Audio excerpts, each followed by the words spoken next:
Hola, como saben, en la clase de la semana pasada habíamos hablado de que durante esta clase trabajaríamos los dos estados de la materia que faltan y las transformaciones de la materia, tanto físicas como químicas. Estamos durante la semana número 8, junio 5, y el indicador de desempeño que vamos a trabajar es el 5 y el 6. Como les estaba mencionando en la clase anterior, trabajamos sobre los tres estados fundamentales de la materia, que son el líquido, el sólido y el gaseoso. Hablamos que se denominan estados de agregación porque es la forma como se agrupan las partículas y cómo se organizan, lo que va a determinar ese comportamiento de la materia. Hablamos que en el estado sólido las partículas se encontraban muy unidas por grandes fuerzas de atracción. En el estado líquido no estaban ni muy unidas ni muy separadas y las fuerzas de atracción eran intermedias. Y hablamos del estado gaseoso, donde las partículas tienen fuerzas de atracción muy pequeñas, lo que hace que puedan moverse libremente en el recipiente que las contiene, que choquen entre ellas y con las paredes del recipiente que las está conteniendo.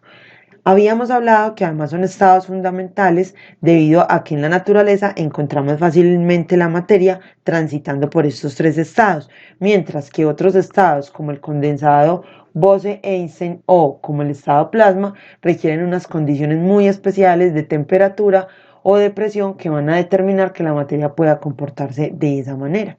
En el estado plasma, el gas es un tipo de estado gaseoso donde la materia se ha energizado, es decir, que los electrones se van a liberar, se van a soltar del interior del átomo, pero van a estar todos agrupados, es decir, cada átomo va liberando sus electrones, pero en toda esa nube de gas los electrones no se liberan, sino que permanecen ahí combinados con los átomos que están cargados de forma positiva. Por eso los electrones no logran entonces terminar de liberarse. Entonces hablaríamos de un gas que se encuentra energizado, como podemos observarlo en la figura. Bueno, como ejemplo del estado plasma tenemos a las auroras. Las auroras, como podemos ver, son unos fenómenos maravillosos y hermosos que se logran observar en las zonas polares y en algunos otros lugares del mundo. Son espectáculos producidos por la naturaleza, especialmente por las partículas cargadas eléctricamente que provienen del Sol. En realidad lo que nosotros denominaríamos como viento solar, que tiene un efecto sobre el campo magnético que posee nuestro planeta. Estas partículas van a producir una serie de reacciones químicas donde va a hacer que los átomos liberen electrones, como lo habíamos mencionado, que es lo que suele ocurrir en el estado plasma de la materia. Esas emisiones de energía son las que van a producir estos colores tan hermosos y tan maravillosos que solamente estas personas que se encuentran ubicados en esos lugares pueden observar. Otro ejemplo en el estado plasma es las estrellas. En el interior de todas las estrellas son en realidad bolas de gases que se encuentran a muy altas temperaturas. Esas altas temperaturas ocasionan entonces que los átomos tengan un comportamiento diferente. Ese comportamiento diferente es que, como lo habíamos mencionado antes, se liberan los electrones y se forma lo que nosotros conocemos entonces como un estado plasma. Y es lo que ocurre continuamente en el Sol y por eso recibimos tanta energía, pues es una de las razones por las cuales recibimos energía desde el Sol. Otro ejemplo es el fuego. En el fuego vemos que la llama produce materia en estado plasma. Las altas temperaturas producen que el gas se ionice, es decir, que se cargue eléctricamente y por eso lo clasificamos como un estado plasma. El último ejemplo que vamos a presenciar en este momento entonces serían los rayos. Los rayos eléctricos o las descargas eléctricas, como estamos acostumbrados a verlos en algunos momentos de tormentas o cuando están por darse una tormenta, encontramos que estos rayos también pertenecen al estado plasma. Esa radiación es materia que está cargada eléctricamente. Esas descargas eléctricas se producen obviamente porque hay una diferencia de cargas eléctricas donde la corriente viaja desde lo positivo a lo negativo, como lo hemos presenciado muchas veces, pero además esa iluminación que nosotros vemos se produce debido a la liberación de partículas ionizadas en el aire de nuestra atmósfera, como estamos acostumbrados a ver. Tenemos entonces el condensado Bose-Einstein. En el condensado Bose-Einstein se origina a partir también de un gas, pero es un gas que se enfrió mucho. Entonces miren los extremos. Hablábamos del estado plasma, donde se calienta demasiado. Ahora hablamos del condensado Bose-Einstein, donde la temperatura baja muchísimo. No es que la temperatura baja a como está en la nevera, no. Baja a temperaturas muy cercanas a lo que nosotros denominaríamos el cero absoluto, que son las temperaturas más bajas que se pueden registrar hasta el momento que hemos conocido pues dentro del mundo científico.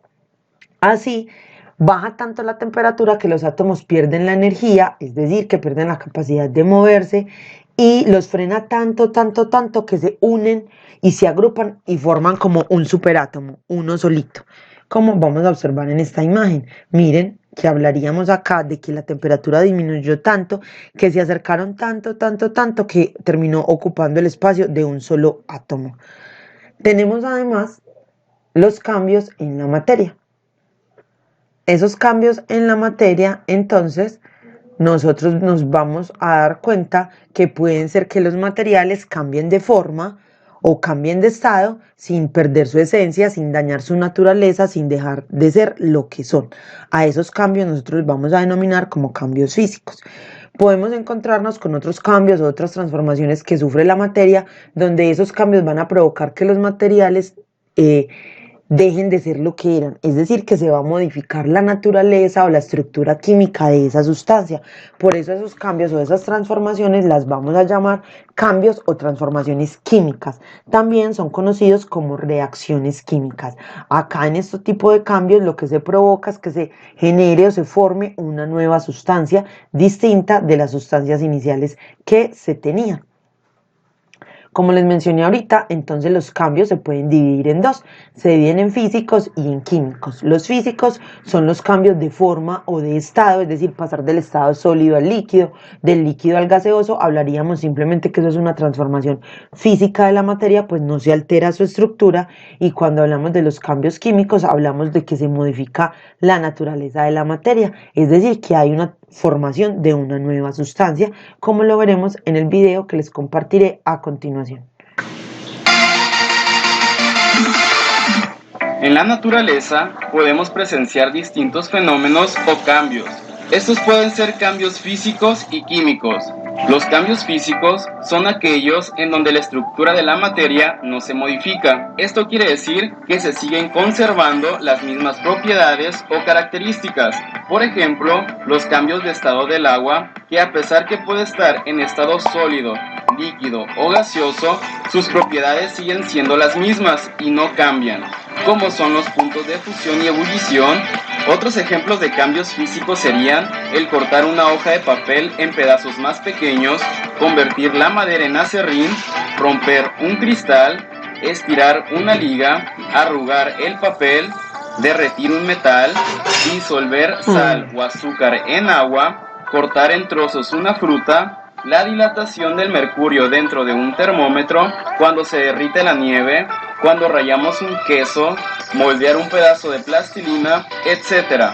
En los cambios químicos, también llamados reacciones químicas, aquí sí podemos observar un cambio interno en la estructura de la materia y se adquieren nuevas características que antes no se tenían. Por ejemplo, el quemar una hoja de papel y convertirla en cenizas, las características que tienen ahora las cenizas son muy diferentes a cuando era papel. Para saber si se está llevando a cabo un cambio químico, simplemente hay que prestar atención en esto. Si observas algo que se precipita, esto quiere decir que al momento de mezclar dos sustancias en estado líquido, se forma un sólido y este se precipita o cae al fondo del recipiente. Hay un cambio de color, se emite luz o calor, o si hace efervescencia, no lo dudes más, estás presenciando un cambio químico o reacción química. Algunos ejemplos serían la combustión del petróleo, gasolina, el de una vela, un cerillo, un incendio forestal, la oxidación o corrosión de un metal, un clavo o de una manzana, la fotosíntesis de las plantas, la digestión de los alimentos, los fuegos artificiales, la explosión de dinamita, la respiración, disolver una pastilla efervescente en agua, la fermentación de la cerveza, vinos, pan, queso, yogur, la putrefacción del pescado o de una fruta, cuando se marchita una hoja o una flor, la maduración de una fruta, asar carne o malvaviscos, freír un huevo, etc. Interesante, ¿no? A cierta ciencia. Muchas gracias por ver el video, espero te haya sido de ayuda. Si te ha gustado, no olvides darle like, dejar tu comentario, compartirlo en todas tus redes sociales, suscribirte y activar la campana de notificaciones para no perderte ningún video. Luego de ver el video, entonces vimos cómo las transformaciones o los cambios de la materia pueden ser físicos y químicos y cómo nos mostraron muchos de los ejemplos con los que estamos incluso muy cerca y no nos habíamos dado cuenta si realmente se trataba de una transformación física o de una transformación química de la materia. Respecto a las transformaciones o a los cambios físicos de la materia, cuando hablamos de los cambios de estado, necesitamos que ocurra un aumento o disminución de la temperatura para que se puedan registrar. Estos cambios han recibido unos nombres especiales que los vamos a observar en este gráfico. Si pasamos del estado sólido al estado gaseoso, ese fenómeno o ese cambio de estado se conoce con el nombre de sublimación. Si por el contrario pasamos del estado gaseoso al estado sólido sin pasar por el estado líquido, hablaríamos de que estamos por un proceso denominado cristalización o sublimación inversa. Si pasamos del estado gaseoso al estado líquido, hablamos de que se llama condensación o licuación. Si pasamos del estado líquido al estado gaseoso, hablamos de que es vaporización o ebullición. Si pasamos del estado líquido al estado sólido, hablamos de que es solidificación, y si pasamos del sólido al líquido, hablamos que es fusión o derretimiento. Todos estos nombrecitos son la denominación que se le da a los procesos que se dan o a los fenómenos que se dan cuando la materia transita de un estado a otro. Hay unos que se van a producir por un aumento de la temperatura, por ejemplo, la fusión se da por un aumento de la temperatura, la vaporización se da por un aumento de temperatura. Listo. Acá, como por ejemplo, en el estado, para pasar del estado sólido al estado gaseoso también hay un aumento de la temperatura. Ahora, ¿cuándo hay disminución de la temperatura? Para pasar de líquido a sólido, para que haya solidificación, disminuimos la temperatura. Para pasar de un gas a un sólido, en un fenómeno conocido como cristalización o sublimación inversa, se disminuye la temperatura. Y para pasar de gas a líquido, condensación o licuación, también vamos a hacer una disminución de la temperatura, lo que vamos a registrar a continuación en lo que les voy a mostrar.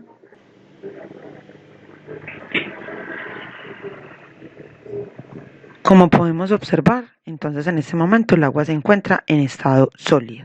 Vemos como a medida que va aumentando la temperatura, las partículas comienzan entonces a moverse y a desplazarse porque están transformándose físicamente, es decir, están pasando del estado sólido al estado líquido. Vemos entonces cómo es el cambio de las partículas cuando pasan del estado sólido al líquido. Luego, estando en el estado líquido, la temperatura continúa en aumento, lo que va a generar que el agua pase de estado líquido a estado gaseoso. Ahí podemos ver cómo empiezan a escapar las primeras partículas cuando el agua está alcanzando entonces su punto de ebullición. Estas partículas que se liberan son partículas de agua que están en estado gaseoso. Si nosotros observamos la imagen, la naturaleza química de esa materia nunca se transformó, simplemente cambió la forma de agregación de la materia. Por eso hablamos de cambios de estado. Vemos entonces cómo al continuar en aumento la temperatura, finalmente terminará evaporándose por completo. Como observamos, y ya es gas.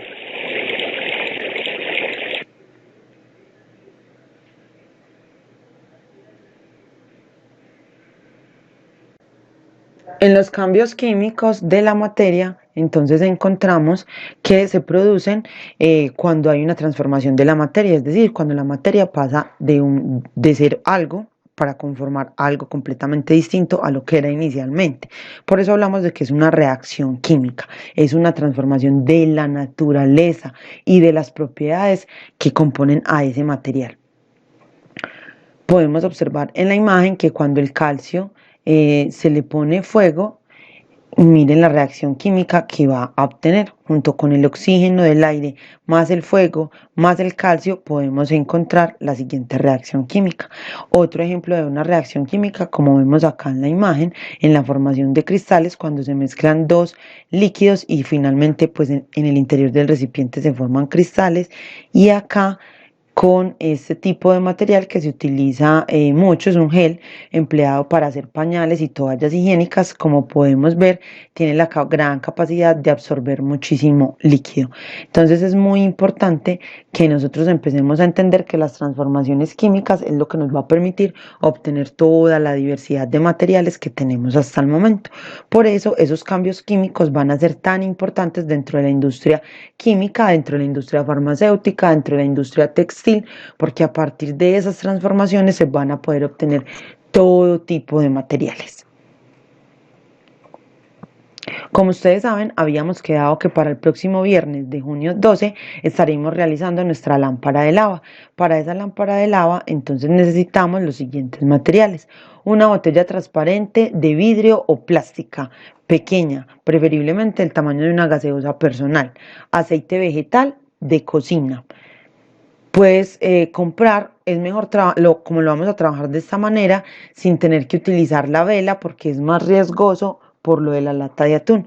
Por eso vamos a utilizar Alka-Seltzer o pastillas que sean efervescentes. ¿Cuántas pastillas o Alka-Seltzer efervescentes necesitamos? Necesitamos dos. Pues si usted tiene muchas en su casa y puede tener tres, pero esas pastillas no son económicas. Cada tabletica puede valer entre 1.500 y 2.000 pesos. Entonces, por eso sugiero que sea pues si nada más puedes conseguir una, lo hacemos con una y simplemente le echas de a pedacito de pastilla para que te pueda funcionar. La intención de hacerla con esos materiales es porque son los materiales más asequibles para todos los compañeros. Los otros materiales que vamos a utilizar sería entonces agua, que la podemos obtener pues súper fácil de la canilla, y los colorantes de comida, que pueden ser anilina. Quien no tenga colorante de comida o quien no tenga anilina, escuchen con atención lo que les voy a decir, pueden utilizar un marcador o un resaltador y alcohol. Durante el día que estemos realizando la experiencia les voy a mostrar cómo sacar la tinta o el colorante de ese resaltador. Entonces, un resaltador que quisieras ya botar y que no fueras a utilizar, y un poquito de alcohol para poder extraer el colorante que hay en el interior de tu resaltador. Eso solamente en el caso de que no tengas anilina o que no tengas colorante de cocina. Y por último, la linterna. Necesitamos entonces que tengan una linterna para poder reflejar a través de nuestra lámpara de lava la luz y poder ver el efecto tan hermoso que va a producir. Si tienen mirella, pueden utilizar mirella. Si tienen de esos confeti o esas cositas que se utilizan para las fiestas o las piñatas, que son estrellitas, letreritos de feliz día, corazoncitos y figuritas que son súper chiquiticas, también se pueden agregar porque eso le da un mejor efecto a tu lámpara de lava. Entonces, bien juiciosos, consigan esos materiales. Les recuerdo que no trabajaremos con la lata de atún ni con la vela, como aparecen en algunos videos, porque es más delicado hacerla funcionar de esa manera y tenemos que buscar la facilidad de todos los del salón. Muchísimas gracias por todo, cuídense bastante y no queda sino de tarea pendiente que hayan tomado notas del video y que consigan los materiales. Chao.